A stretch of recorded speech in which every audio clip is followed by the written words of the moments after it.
This time on the Gadget Show, it's us versus the best of the best. Yes! We each face a mission almost impossible. Can we use gadgets to take on highly trained, super skilled professionals and beat them at their own game? I face the challenge of racing against a world champion swimmer. Otis queues up against a world champion pool player. John tries to out-doctor one of the UK's top medical brains. And I go into a battle against a real-life Special Forces commando. Can gadgets really give us the edge against the experts? Believe me, you truly do not want to miss the next hour of telly. Go, go, go, go, go!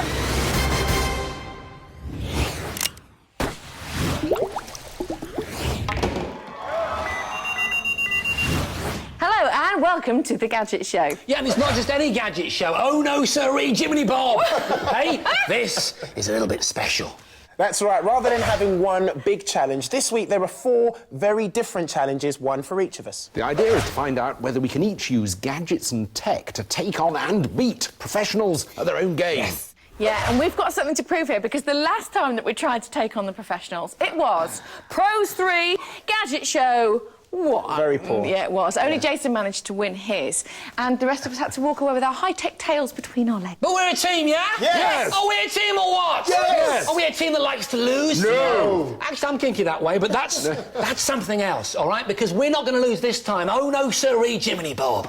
All right, we're back. We're hungry, and we're looking for some professional butt to give a good whooping. Amen, brother. I'm famished. Well, because he's famished and because he's got a 100% track record of winning impressive. every challenge so far this series, we decided to send in the dealie first to try and give us a lead. Go on, Otis! Go on, the Otis! Go on, See what the Otis! I'll see what I can do! Okay, then! Yes! Hooray! My challenge was to involve the king of bar games, the game that made Paul Newman and Tom Cruise stars. Pool. 8-ball pool consists of 7 balls with stripes, 7 without. To win, one player has to pocket either all the striped ones or all the solid ones, and then finish off by potting the black. Now, I'm a half-decent pub-level playing kind of guy. Normally, I'm in the thick of the action, but there's a very good reason why I'm not getting a look in today. That's because the guy behind me is Gareth Potts, 3-time world 8-ball pool playing champion. Ominously, they call him the Golden Boy, and he won his first world title, aged just 21. Which gives me a bit of a problem, because in 24 hours, I've got to play him and win. My challenge was to take him on, using tech to give me the edge and help me beat the best of the best. I began by getting some key pointers from Gareth. Firstly, it'd be to show you how to queue up, so your queue action. It's all about delivering the queue in a straight line, nice and firm. Okay. Another thing would be the angles of the balls, where to pick the angle on the ball to find the pocket. Another main feature of pool would be strategy, moving the cue ball around the table, planning ahead, and picking what you're going to do next. All useful stuff, but to beat a world champion, I was going to need more than advice. I was going to need gadge. Brilliant, cutting-edge, match-winning gadge. As Gareth mentioned, cue action is very important, and that is where this might come to my aid. It's the QSight laser-guided cue. Now, if my cueing action is nice and straight, the projected cross should shrink smoothly, which I'm glad to say it does. So the QSight helps to hit the ball cleanly, but it doesn't help you to judge angles. That's where this comes in, the angle buddy. Like the QSight, it works using a laser, but in this case, you attach it to the side cushion of the table, in line with the pocket and the ball. Okay, so that's the line of my shot. In order to pot the blue 2, I've got to make sure that my cue ball hits where the laser sits. You can also use the angle buddy to show you angles for off-the-cushion shots. So the QSight helped me with my cue action. The angle buddy gave me some pointers with direction. But what I really needed was a single device that combined all 3 aspects of the game: cue action, positioning, and strategy. It's time to fire up the air pool! This is one of the most complex and clever devices I've seen yet. It might be exactly what an inexperienced pub pool player like me needs to beat a world pool champion. It's the air pool. The air pool is a brilliantly clever system that not only plans your next shot, but also shows you how to take that shot. It's like having a virtual Gareth Potts guiding you through every step of the game. A camera above the table looks at the position of the balls, then clever software calculates the best shot to take. It then projects the exact line of that shot onto the table, highlighting the pocket the ball will go into and the direction the cue ball will take afterwards. But that's not all. At the same time, it's analysing the aim of your cue. If you're off target, more lines will appear showing you where you're about to go wrong. And if I'm about to pot the wrong ball, it flags this up by highlighting the pocket the ball's likely to go down with a red ring. The air pool not only helped me sink individual balls, it also worked out the strategy to win the whole game. It was astonishing. After half an hour's practice, I knew that this was the tech I needed. I actually started to believe I might be able to beat a world champion pool player at his own game.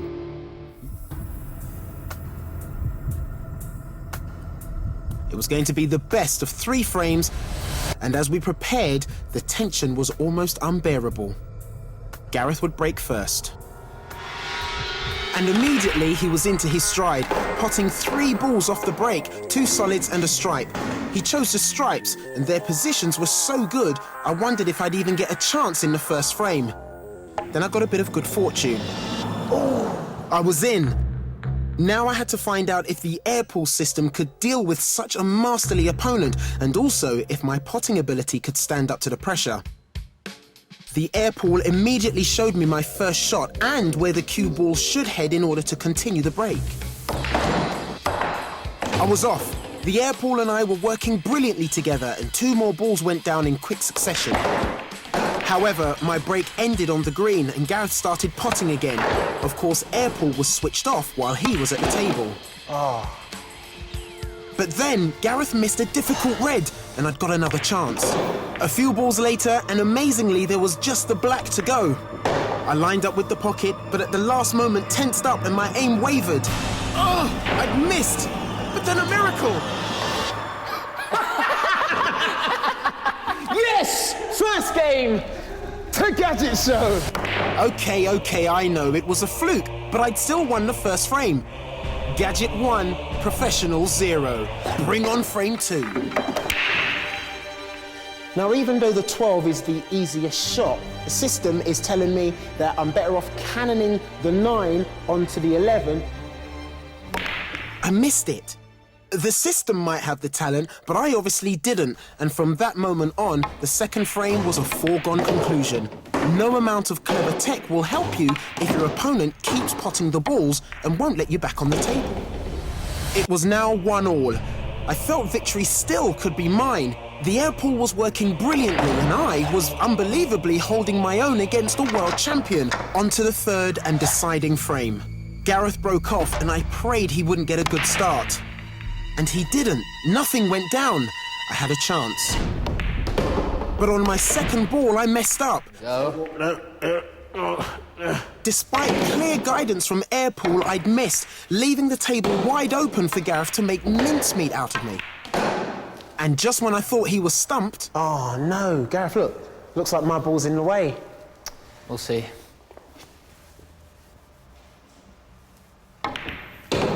He was truly brilliant, a true champion, and soon all he needed was to pot the black and take a well-deserved victory.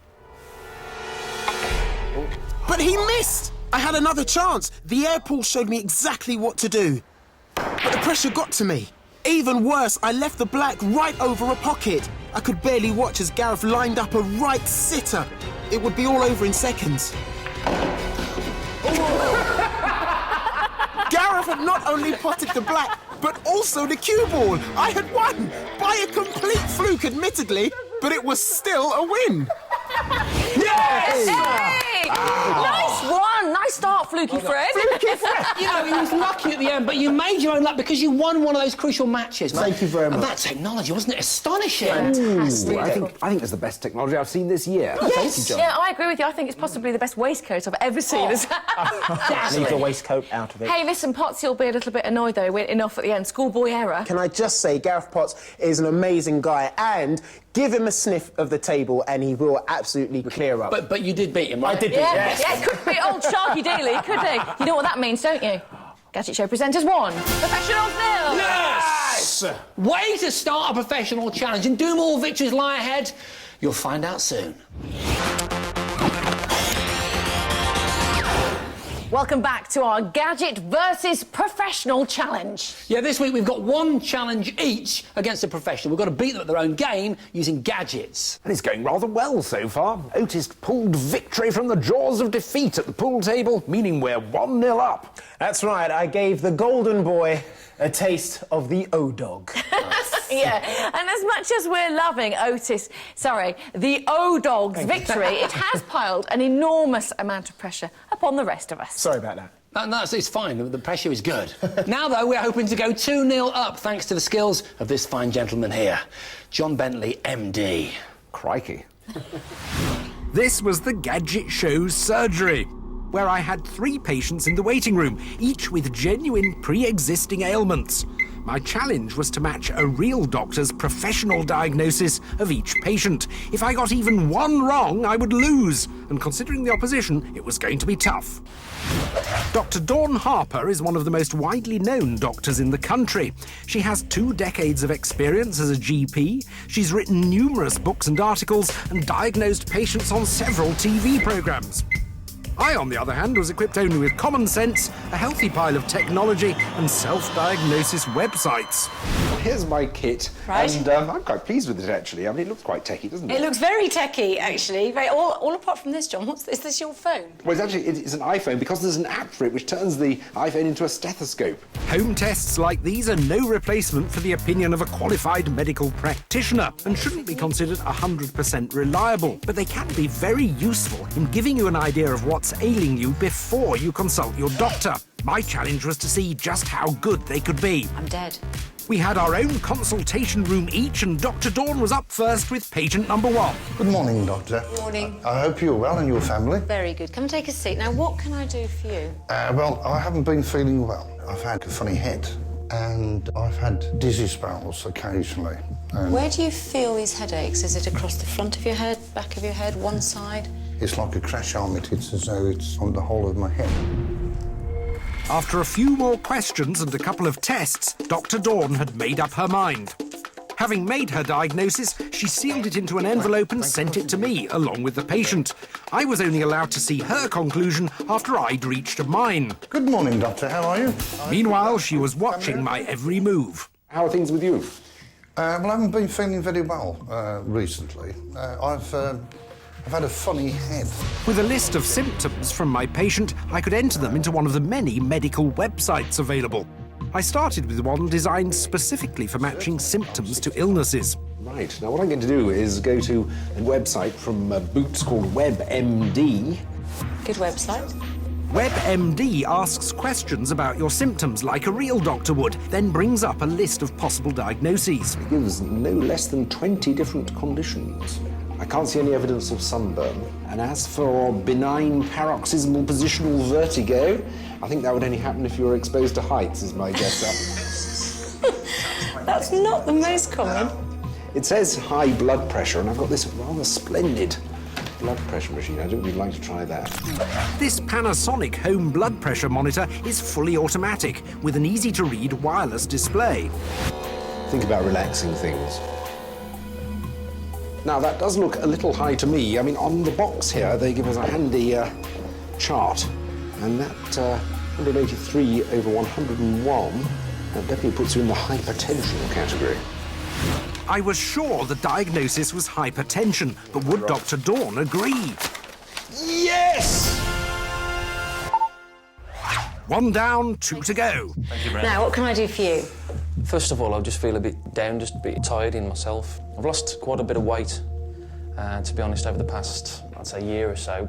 My vision seems all blurry and very dizzy. And also I'm having great thirsts in the evening, waking up with headaches. Can I get you to give me a wee sample? You can. Yeah? The moment of truth. OK. Dawn had her suspicions, and one quick urine test later, they were confirmed. Then it was my turn. What's the problem? Weight loss, tiredness, Yes. stomach pains and thirst. This time I tried a different medical website, the Mayo Clinic. Now, on this website, you can actually put in the symptoms and go for T for thirst, because it seems the most unusual of them. Dehydration, so that's unlikely. Diabetes. We definitely have the weight loss, the thirst. Fatigue is there. Getting warm, getting very warm. Blurred vision. Occasionally. Really? Gosh, it sounds as though this could be worth taking further. I think I have something that will help me with that. The AccuCheck Mobile measures blood glucose and comes with 50 tests, so it's also good for monitoring your condition at home once you have a diagnosis. You do, however, have to take a small blood sample. Ooh! Ooh. OK, so John prefers gadgets to blood, obviously. 12.5. OK, that's interesting. I mean, the gadget has, as we'd expect, come up with a very accurate, I'm sure, value. But fascinatingly, it has nothing on its interface to give John any clue as to whether that is low, normal or high. So it was back to the Mayo Clinic website, which did help me analyse the results. 11.1 millimoles per litre or higher on a random blood sugar test, which I guess this is a random test, suggests diabetes. So I'm afraid I have to tell you, we've got diabetes. But was I right? Hey! Diabetes! Oh, I shouldn't sound so pleased about that, should I? My bedside manner might be a little off, but I was only one patient away from victory. Come and take a seat. Now, what can I do for you? Having a few problems with my breathing. Are you coughing? Are you... Yeah, coughing to get my breath, to try and get some oxygen. And do you feel like are you wheezing? Wheezing, yeah. OK, yeah. all right. Did you have eczema when you were little? Eczema and hay fever, and I still get a little bit, especially in the summer. So I'll tell you now, he'll get this on the computer. He'll get this with one word. But was Dawn's confidence justified? Now, what seems to be the problem? I'm having quite a lot of trouble breathing. I also have severe hay fever, and it's quite wheezy. So you're already an allergic sort of person? Well, don't worry, I've got a website here called patient.co.uk, which has lots and lots of symptoms on it, so relax, we should be able to get it sorted out. Patient UK is used by real doctors to provide information for patients, so I was confident it would come up trumps for me. Unfortunately, I decided to enter hay fever, and I was barking up the wrong tree. As soon as Sarah mentions wheeze, that's the one word that will go in there, and actually if he would just type wheeze in there, you know, he'll beat me. I suspected she might have more undiagnosed allergies, but I only had testing kit for general allergies or ones she already knew she had, so that wouldn't get us any further. The only other thing I've got in my armoury that might help is this sort of puff test meter, which we could just check that your lungs are all in perfect puff order. The digital peak flow meter measures how hard and how quickly you blow air out of your lungs. And we get a rather good figure, 370 PEF. And the manufacturer's website shows what your reading should be. So it does appear that your peak flow readings are a bit low. Okay. If I go to the Patient UK website, it indicates that you possibly have a bit of asthma as well as the allergic reaction. Okay. So my diagnosis is asthma. Oh! Yes! 3 out of 3! I'd won!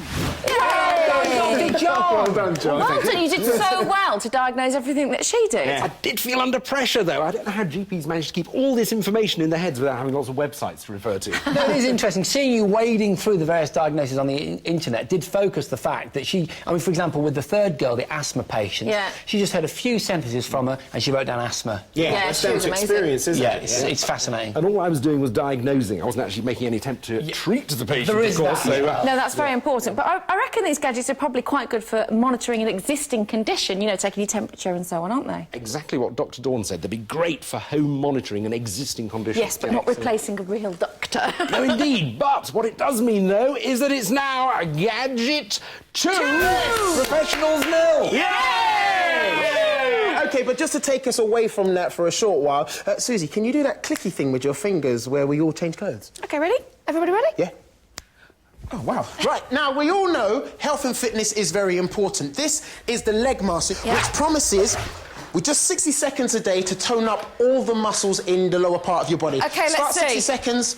Go! Now, and just move in and out like this. The gliders under your feet move out and in on this curved ramp. Can you feel it? Oh, I can feel it already. Feeling the burn. Where are you feeling the tightness? I'm feeling it in the front of my thighs and the inside and my bum. There you go. So all your muscles are being worked. It takes care of the tiny muscles first. Then as those get more and more used to the exercise, the bigger muscles are taken care of.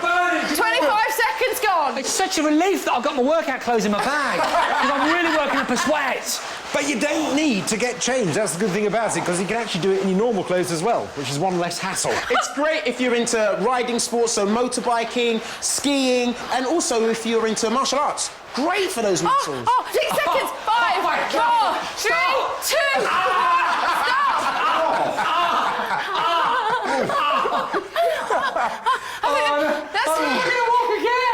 That's possibly the best exercise piece of kit we've ever had on this show.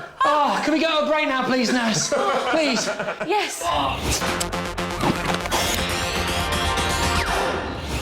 Welcome back to the Gadget Show versus Professionals. Yes, just to recap, this week we were all set individual challenges where we had to use gadgets to take on professionals and try to beat them at their own game. And so far, it's going awfully well. In fact, we have a 100% success rate. That's right. I've already claimed the scalp of a world champion pool player at pool, of course, but it was all thanks to some awesome augmented reality tech. Yeah. And I've matched a professional doctor's diagnosis of a variety of complaints using home medical gadgets. So it can be going better. I think victory is definitely within our grasp. And actually, I feel very confident as we're moving to the next challenge, which, of course, involves the First Lady of Gadge, the Susie Perry off the telly. Yep. Go, Suze! You show him, Susie. Nail it, sister! My challenge was to take place at Surrey Sports Park, a state-of-the-art facility that will be used for 2012 Olympic training. Here, I would be going up against a pro in a best-of-3 50-metre swimming race face-off. OK, so the only sports team that I wasn't in at school was the swimming team. I'm absolutely terrified about today. And confidence levels weren't exactly buoyed when I found out who I was up against. Oh no, that's Karen Pickering. Yep, the very same Karen Pickering who, during her illustrious career, racked up 8 World Championships, 14 European Championships and 13 Commonwealth Games medals. 4 of which, by the way, were gold. Karen, it's really nice to meet you. Thank you for coming today. Pleasure. Now, you know we're doing 3 separate races. We're going head-to-head. Tell me exactly what I'm up against. How fast can a pro swimmer glide through the water? Well, the fastest swimmer in the world, someone like Michael Phelps, goes at about 5 miles per hour. I'd be at about 3 miles per hour, and you'd expect a recreational swimmer to be about half as fast, so maybe 1.5 miles per hour. Or maybe, in my case, 1 mile an hour. You've got me really worried now. You'll be fine. I won't. For the first of our 3 races, I would be going up against Karen wearing the innovative 2XU Project X wetsuit. It's made of top-class Yamamoto neoprene rubber and is coated in nano-silicon, making the wearer almost frictionless in water. It's got these contoured panels on the front and the back of the suit for maximum buoyancy. And these grooves here on the arms and the legs should help to disperse the water as I'm swimming. That's the plan. The moment I had been dreading had arrived. It was time to face Karen for the first time. My heart wanted to leap out of my chest as I took in the enormity of the 50-metre pool. That's such a long way. To keep Karen on her toes, we were going to vary our swim stroke for each race, and we began with breaststroke.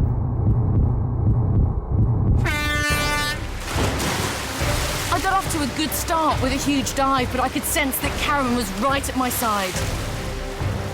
I hit the surface first due to the buoyancy panels in my high-tech suit. The neoprene fabric was super flexible around my joints, and I could feel myself cutting smoothly through the water. But Karen was pulling ahead. With faultless technique and amazing stamina, she'd opened up a 3-metre lead by the halfway point. I tried desperately to make up some ground, but it was all in vain. Karen had demonstrated her real class, beating me by 10 seconds. Oh, no! It was so buoyant, but it's just nowhere near fast enough. Not bad, but you're going to have to bring something better than that. Oh, 1-0 to the swimmer. I wasn't about to lose this challenge, so for race 2, I called upon one of the best swimming aids available. And I'm not talking about one of these, I'm talking about this. This is the Seabob Jet, a battery-powered electric water jet sledge that pulls its rider through the water at speeds of up to 7.5 miles an hour. Take that, Pickering.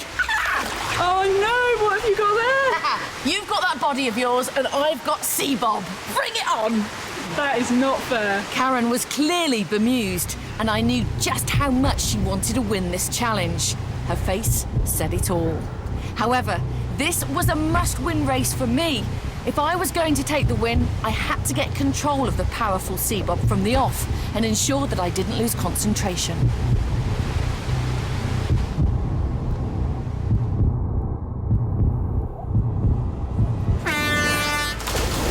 As you push on the throttle, water is sucked into the Seabob and then quickly forced out under high pressure, providing thrust. Amazingly, Karen emerged in the lead, using her gold medal-winning stroke front crawl to power through the water. At the halfway point, I took the lead and decided to take her down. The Seabob, I mean. Here we go. The Seabob is fully submersible, so I dipped the front, held my breath, and powered towards the wall. Yes! I clocked a great time of 23 seconds, but Karen amazingly came in just 5 seconds behind. Way too fast for me. Hey, you weren't that far behind, Rose. Oh my goodness, I couldn't believe the waves that came off it. I nearly came to a standstill. I hate to tell you this, but it's now 1-1, down to the final race. Not only that, but thanks to the Seabob, I was going into the decider with plenty of energy left. But I couldn't get complacent. There was just one 50-metre race left between me and a valuable victory for Team Gadget. Right, this is it. The final time that I'm facing Karen. This is my last chance. Let's hope that these can aid me to victory. Come on. I was relying on a pair of Scuba Pro Seawing Novas. Lightweight but super durable elastomer fins that have a special flexible hinge designed to provide maximum propulsion with each kick of the leg. You see, the thing is, she's used to this. She can channel all her adrenaline into speed, whereas my adrenaline is making me feel sick. But I'm going to give this my bestest shot. Our challenge had come down to this. One 50-metre backstroke race. My heart was thumping as I took one last deep breath. Take your marks, go! I got off to a great start, and my conserved energy was paying dividends. We were inseparable at the 10-metre line. I was kicking as hard as I possibly could, and the fins were definitely helping. I was moving fast and feeling good. At 25 metres, there was still nothing between us, but I was tiring and Karen was inching ahead with every stroke. The fins were good, but Karen was better. And despite giving everything I had, she won our last race comfortably. I was devastated. No! No! I'm really sorry, but I swear to God I gave it absolutely everything that I had. Oh. Oh, Susie, what happened? Yeah, why didn't you beat the ex-world champion with the 30 world-class medals with your flippers and suits? Come on. I'm sorry. It was so close there, wasn't it? I reckon if you had long flipper fingers to go with your long flipper feet, you could have won that last race. Yes, thank you very much, John. So But you close. know what? The tech really did help. First of all, the C-Bob was amazing fun, and you totally missed out on that. But the other tech did help me because she said I should have been half as fast as her. Yeah. So I should have been half a length behind, and I wasn't. You weren't. So the tech was pretty amazing. Yeah. Good. Well, what that does mean is that the score now sits at Gadget 2, Professional 1. And there's only one challenge left, so we can't lose. We can draw, but we can't lose! There is now the small matter of this week's competition. And in the spirit of the competitive challenge this week, we've all decided to come up with our own additions to the prize fund in a bid to try and outdo each other and become the most generous. And John can go first. Thank you, Susie. Well, my challenge was all about health, so I'm going to start by throwing in the Legmaster exercise machine we tried earlier,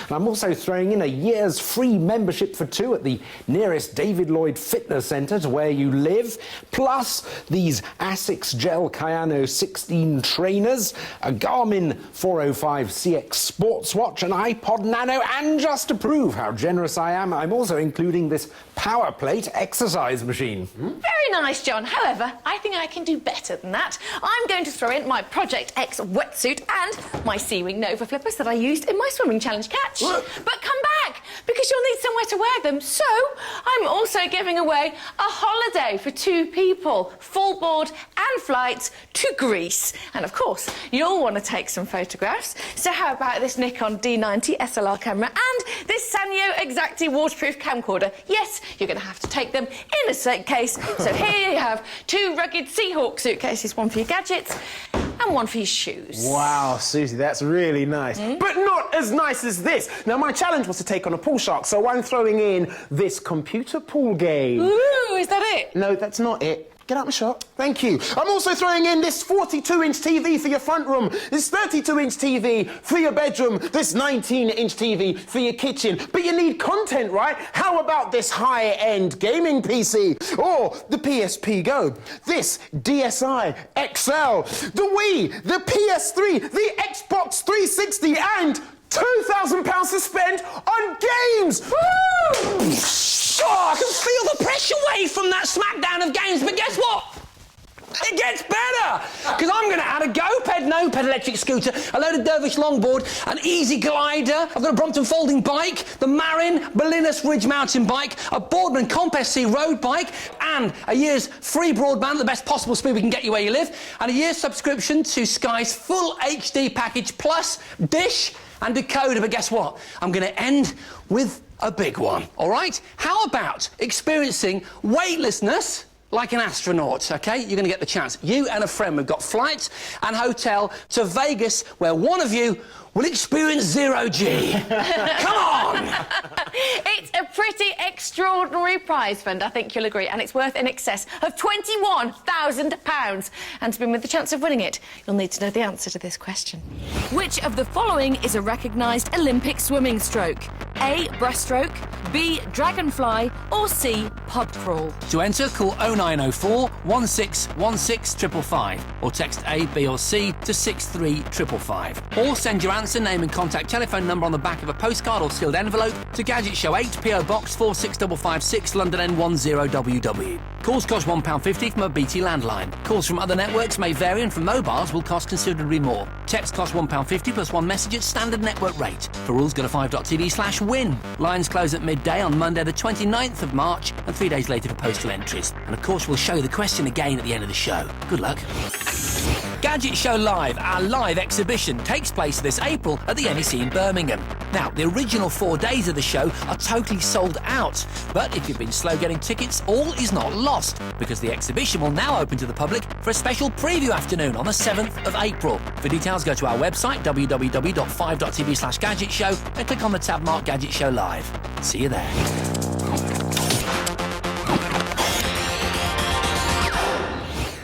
Welcome back to what has been a very special show so far. Yeah, this week we each face our own challenge against a professional in their chosen field, but we've got gadgets on our side. And it's going pretty well so far. I won my challenge using Gadge to beat a world champion pool player. Yes. And I won my challenge. Using home medical kit, I correctly identified the same complaints as a real proper doctor. And I'd like to say that I won my challenge, but I didn't, unfortunately. I lost my challenge just against world-class swimmer Karen Pickering. Oh, you did a great job, though, Suze. Look, we started this as a team, right? Yes. Yeah, and as a team, right now, we're 2-1 up against the pros. We can win this. And so, to the final challenge. This one's for Jason, and quite honestly, it's an amazing bit of telly. This is Call of Duty Modern Warfare 2. It took the makers Infinity Ward 2 years to develop and cost the equivalent of a Hollywood blockbuster, but then shattered all box office and video game records with sales worth $550 million in the first 5 days. There is something just utterly addictive about first-person shooter games. I don't know, maybe it's the hunter gene in all of us that makes us love them. Halo, Quake, Doom, Gears of War, Killzone. My life wouldn't be the same without them. But right now, it's Modern Warfare 2 that everyone's talking about. Play it online and whatever your format, PC, PS3, Xbox 360, at whatever time of day, and you'll usually have a choice of around 500,000 other gamers across the globe to go up against. And trust me, there's some serious competition out there, but taking on fellow gamers is one thing. Taking on a real soldier, that's a different thing altogether. But that's exactly what I'm going to do today, because we've created a challenge that, as far as we know, has never been tried before. By analysing the game footage, we've been able to replicate, in real life, a level of Modern Warfare 2.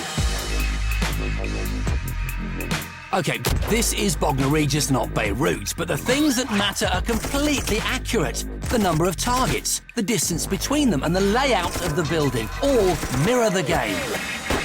The game developers call it the Pit, a training exercise at the start of the game that's designed to teach you your combat skills and have them assessed. The mission is short and sweet. From the start point, there's a 50-metre dash across open ground, into a building and then up a flight of stairs, before you jump back down to ground level for a further 50-metre run to the finish line. Along the way, there are 24 enemy targets, and you've got to hit the lot. But you've got to be careful not to hit these, the civilians. There are 11 of them dotted throughout the map. You've got to do that in as quick a time as possible. But it's not just about speed, it's also about deadly accuracy. And in a minute, a real-life soldier is going to tackle it. And at the same time, I'm going to face the pit, except mine will be the simulated version. So all I need now is a real-life soldier who is as good in the actual world of human conflict as I am in the virtual one. Which is where this guy comes in. He's the genuine article, ex-Special Forces operative, a veteran of Iraq and Bosnia, to name just two. And if that's not enough, he was singled out for one particular talent, as a sniper. He's one of those rare breed of men who undertake missions most of us never get to hear about. And that's why we can't reveal his true identity. So let's call him Sid. Oh, and that weapon isn't remotely fake either. It's the real deal. And today, it's going to be firing live rounds. It's a semi-automatic Heckler & Koch MP5, a weapon of choice for the SAS. To stand a chance, my choice of equipment had to be equally deadly. So I've specified a big 50-inch screen so that I can feel right in the middle of the action. To this, I've connected an Xbox 360 and controller, equipment I feel comfortable with. And to block out the sound of live gunfire just 30 metres away, I've gone for this soundbar from Yamaha, the YSP 4100. Check it out, in just 1 metre's worth of unit, there's 40 speakers and 2 subwoofers. Hopefully that's to do justice to the game's surround sound. The only thing left to do now was choose my gun, and to ensure we remained on equal terms, I had to go with the same Heckler & Koch semi-automatic that Sid was using. Meanwhile, just across from my tented gaming enclosure, Sid was performing a final weapons check. This was it. We were both armed and set. There would be no going back. We were ready for the ultimate one-on-one first-person frag fest. Oh, I am so nervous, man. My hands are like wobbling. 3, 2, 1... Go. We were off, and immediately adopted different tactics. Sid went straight into a static shooting position, picking off a handful of targets in one go, while I set off immediately, taking my opening shots on the move. With his targets down, Sid was hot on my heels, but halfway around the first part of the course, he stopped again and rapidly took out his remaining enemies. At the same point, I also stopped briefly to take aim at the enemy on top of the building. But... Eyes on the building. I'd made a foolish error. By going to the right-hand side of the pit instead of the left, I'd boxed myself in. Getting around the remaining obstacles cost me precious time, and incredibly, Sid beat me to the front of the building by 2 crucial seconds. And his fast, clinical accuracy continued inside. I thought the stairs might hold him up, but he cleared these in a couple of strides. Meanwhile, I was now on the ground floor. Change magazine, run up the stairs. I was hitting all the targets, but I wasn't fast enough because Sid was already at the jump point and still had a 1-second lead. Jump. But I knew this would be my last chance to overtake him. Sid had reached the last section of the pit. The finish line was in his sight. I figured that by positioning myself perfectly, I might be able to take out more than one target with each shot. With Sid in his static shooting position, hunting for glory, I needed to get those 2 targets down with 1 bullet. But could I achieve it under such intense pressure? Incredibly, 2 went down together. Then another 2. I was on fire. Run, run, run! Go, go, go, go, go! I'd finished. Yes! And in one of my best times, 35.8 seconds. Yes! Oh, I'm so relieved! I need to know how Soldier Boy's done. It was a great time. I had to be in with a chance. But I was up against a highly trained Special Forces operative. Could I possibly have beaten his time on the real course? How did it go, man? Hard and fast, my man. Hard and fast, Hard yeah? and fast. Good work, man. What was your time? I don't know. What was the time? 42.1. Yay! 35.8! Oh, no. Oh. Yes! Well done, man. Yes! I've got to tell you, I was a big fan of that game, and especially the pit level, which, you know, there's an internet culture around where everyone tries to get the best time. To see it built in reality... It looks exactly the same as the game. It's identical. Sobering thought, though, is that Special Forces guy has actually put in that sort of performance for real against proper baddies who were fighting back. Yeah, and completely immense respect for that. Yeah. No doubt, no doubt. But the bottom line is... we won. The score is Gadget Show 3, Professionals 1. Memorable and Gadgetorious victory! Yay! And not only was it the night that we beat the Professionals, but it's also the night that Flash Forward returns to 5, and it comes on in just a couple of minutes' time. That's what I call a good night's telly. We'll see you next time. See ya. Bye.